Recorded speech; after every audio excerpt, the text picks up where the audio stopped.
over and over again.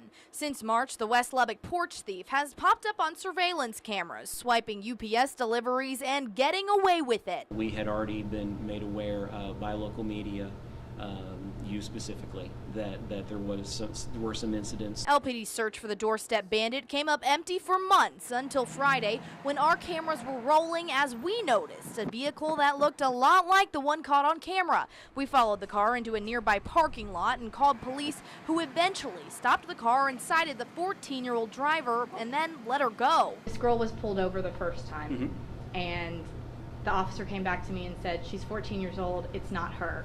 How did that happen? Things are different when you're on patrol and things are happening fast.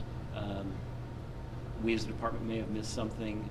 We're certainly not perfect. But Friday night, police were tipped to the suspect again when one of the victims tracked her down at home and called the cops. This person was caught and put where they belong, and that is in jail. Police arrested the juvenile suspect, who is now charged with theft.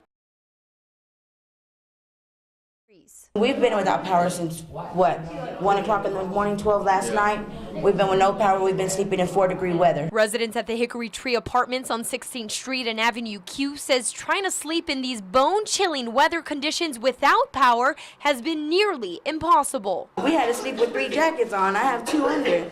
That's how we had to sleep. We had to go to my grandma's to warm up this morning. Just to warm up, I had to go to my truck last night.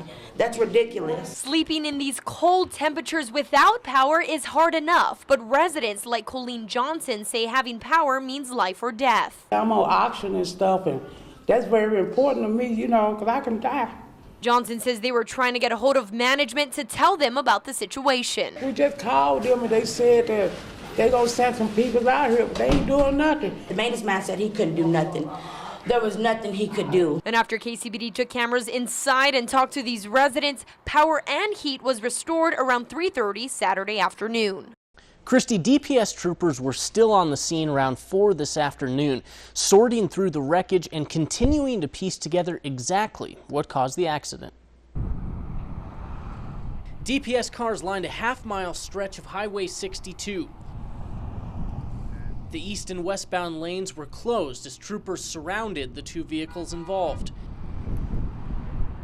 DPS says the accident happened just before 3 o'clock this morning when a white Dodge Ram pickup truck ran into the back of a brown GMC pickup, causing both trucks to go off the road and overturn in the west ditch. 5 people were inside the GMC. All were killed.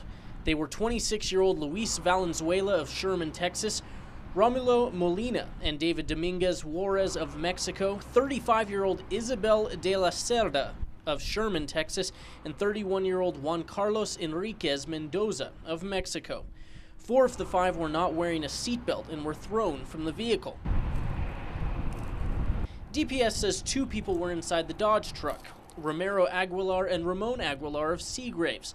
Romero was not wearing his seatbelt either and was ejected from the truck during the crash. He was airlifted to UMC with severe injuries.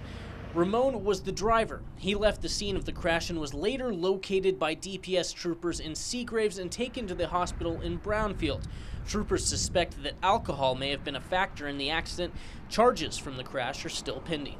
Now, this is still a very active case, and we will continue following all the details and keep you updated on our website, kcbd.com.